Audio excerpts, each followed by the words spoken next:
Hello guys. तो आप लोग मेरे चैनल को सब्सक्राइब कीजिए और बेल आइकन ज़रूर दबाइए और मेरी इस प्लेलिस्ट को बुकमार्क कर लीजिए और सेव कर लीजिए और मेरी इस प्लेलिस्ट को एक्सेस कीजिए। मेरे वीडियोस देखिए, पसंद आए तो लाइक और सब्सक्राइब कीजिए और शेयर अपने दोस्तों के साथ कीजिए और कमेंट ज़रूर कीजिए और चैनल को सब्सक्राइब करना ना भूलें। तो आज हम देखेंगे इंट्रोडक्शन ऑफ CSS। CSS का इंट्रोडक्शन क्या है? What is CSS? CSS क्या होता है? अब हम ये पढ़ेंगे। CSS is given style and raw HTML। तो हमने अभी तक पढ़ लिया कि CSS जो है वो स्टाइल गिव करता है, गिव मतलब देता है HTML को। CSS is stand for cascading style sheets.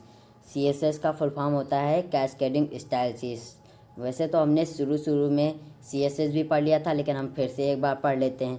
CSS is use to give style to our web page. जो CSS होता है वो गिव मतलब हमें देता है style to our web page. Style हमारे वेब पेज को CSS is use to make website response. जो CSS होता है ये यूज होता है वेबसाइट बनाने में और रिस्पॉन्स देता है हमारी वेबसाइट को में। HTML is use to structure of website. जो HTML होता है वो यूज होता है वेबसाइट की स्ट्रक्चर में।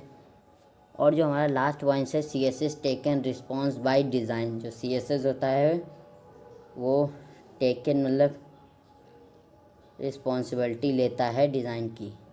डिज़ाइन की रिस्पॉन्सिबिलिटी कौन लेता है? CSS को हम क्या कहते हैं? Cascading style sheets. और जो हमारी वेबसाइट का स्ट्रक्चर होता है वो क्या होता है? HTML। तो अभी हमने क्या पढ़ा? CSS पढ़ा। तो जो हमारा CSS होता है, जो हमारा CSS में इमेज की बॉर्डर भी हम लगा सकते हैं और उसकी हाइट और ब्रेथ ये सब भी हम चेंज कर सकते हैं। हम अपने CSS के द्वारा सब कुछ चेंज कर सकते हैं। तो हम अपने CSS को पूरी जिम्मेदारी देंगे और जो हम लिखते हैं तो जो हमारा CSS होता है उसमें हम क्या करते हैं कि हम उसमें बैकग्राउंड भी लगा सकते हैं। और जो हम लिखते हैं तो अभी तक हमने जितना भी लिखा है अपनी वेबसाइट बनाते हैं और उसके अंदर जितना भी चीज़ लिखते हैं वो सब हमारा ब्लैक होता है। तो हम उसको ब्लू, पर्पल या किसी भी कलर का हम कर सकते हैं। और जो हमारा कोई लाइन होती है जो हमने मान लीजिए हम अपने उसमें लिखते हैं लॉरम और उसके बाद 34 या 45 लिखकर हम उसको इंटर मारते हैं तो वो हमारा पी टैग के अंदर हम लिखकर इंटर मारते हैं। लेकिन इसको अगर लॉरम को मुझे एक बॉक्स के अंदर बंद करना तो वो हमारा काम कौन काम करता है? CSS ही हमारा काम करता है। तो ऐसे में जो हमारा CSS होता है वो स्टाइल का काम करता है, लाइन का काम करता है और हमारी वेब पेज को मतलब डिज़ाइन देता है। तो हम पूरी जो स्टाइल होती है हमारी स्टाइल शीट्स वो पूरी हम अपने CSS पर डाल देते हैं और CSS ही हमारा ये सब काम करता है। तो अब हम दो और पॉइंट पढ़ लेते हैं रोल ऑफ CSS, जो हमने सबसे पहले पढ़ा था जब हम HTML और JSS और CSS के बारे में पढ़ रहे थे। तो पढ़ लेते हैं। पहला पॉइंट है cascading style sheet which known as CSS। जो कैस्केडिंग स्टाइल शीट होता है वो हमारा CSS होता है in the style sheets language. और ये स्टाइल लैंग्वेज को स्टाइल देता है एंड हेडिंग मतलब वेब पेज में हेडिंग प्रेजेंट करता है और HTML को कंटेन करता है।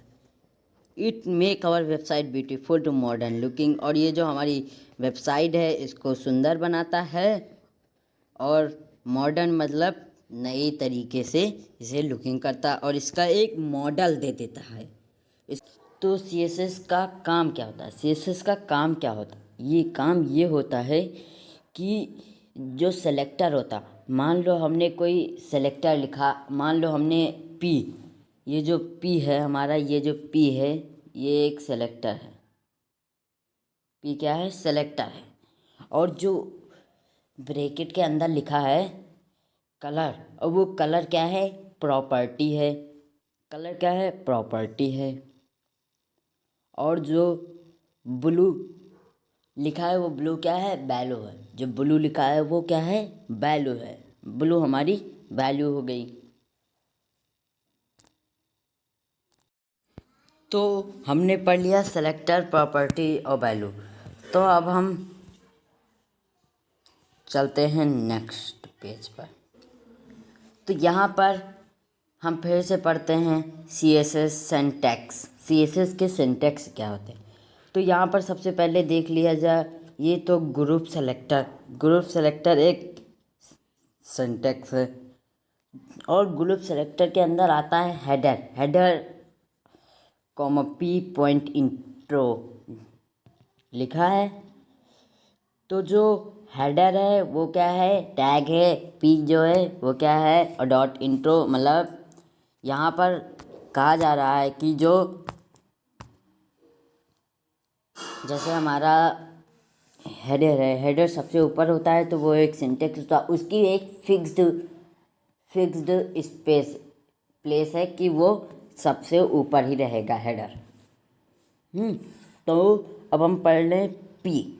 जो P होता है वो P टैग होता है। अगर P डॉट इंट्रो लिखकर हम अगर इंटर मारे हम अपने विजुअल स्टूडियो कोड में, तो हमारा आएगा क्या? आएगा हमारा लिखकर आएगा कि P क्लास इंट्रो और फिर P। तो पहले इधर ओपनिंग टैग आएगा P का, और इधर क्लोजिंग टैग, और बीच में लिखा, और जो ओपनिंग टैग का ये जो ग्रेटर देन वाला साइन होगा उसके अंदर लिखा रहेगा क्लास इंट्रो। बस ऐसे ही लिखा रहेगा।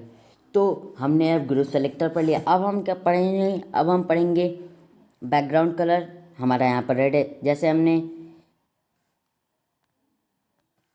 इसमें पढ़ा है कि जो हमने ये इसके अंदर जितने भी आते हैं तो उनमें जो ये डबल बूंदी लगा है, इसके अंदर ये जो रेशियो का सिंबल है, इसके इधर साइड में जो प्रॉपर्टी होती है वो क्या होती है? जो कलर होता है या बैकग्राउंड कलर या बॉर्डर रेडियस या बॉर्डर जो भी होता है वो हमारा प्रॉपर्टी होता है। और जो सेमी कॉलर है, सेमी कॉलर के इधर साइड में जो वैल्यू होगी वो, मान लीजिए यहाँ पर जो कलर अभी था और फिर रेशियो का साइन और फिर उसके जस्ट तुरंत बाद में जो ब्लू लिखा है वो वैल्यू हो गई। तो यहाँ पर कुछ और भी लिख सकता है, जैसे बैकग्राउंड में हम ग्रीन भी लिख सकते हैं और बॉर्डर रेडियस में 3 पिक्सल 4 पिक्सल या कुछ भी लिख सकते हैं। तो यहाँ पर जैसे बैकग्राउंड कलर लिखा है तो ये बैकग्राउंड कलर क्या हुई? प्रॉपर्टी हुई। और जो हमारा रेड है वो क्या है? वो एक वैल्यू है। तो इसी तरह हमारा यहाँ रेड के स्थान पर प्लेस पर मान लीजिए ब्लू भी हो सकता है और पर्पल भी हो सकता है, ऑरेंज भी हो सकता है, येलो भी हो सकता है, और फिर यहाँ पर तो यहाँ पर कुछ भी हो सकता है, कोई भी कलर हो सकता है। तो यहाँ पर जो हमने देखा बॉर्डर रेडियस, अब बॉर्डर रेडियस क्या है? बॉर्डर रेडियस भी प्रॉपर्टी है। और बॉर्डर रेडियस में मान लीजिए मैंने बॉर्डर टॉप लिखा, वो भी एक है। बॉर्डर लिखा, वो भी एक प्रॉपर्टी है। तो ये सब क्या होती है? प्रॉपर्टी। और जो प्रॉपर्टी के बाद जो रेशियो का साइन बना होता है सिंबल, उसके बाद जो लिखा होता है, मान लीजिए बॉर्डर लिखा है, बॉर्डर में लिखा होगा 3 पिक्सल सॉलिड रेड, तो ये क्या हो गया? ये बाकी वैल्यू गई। तो इसी तरह वैल्यू भी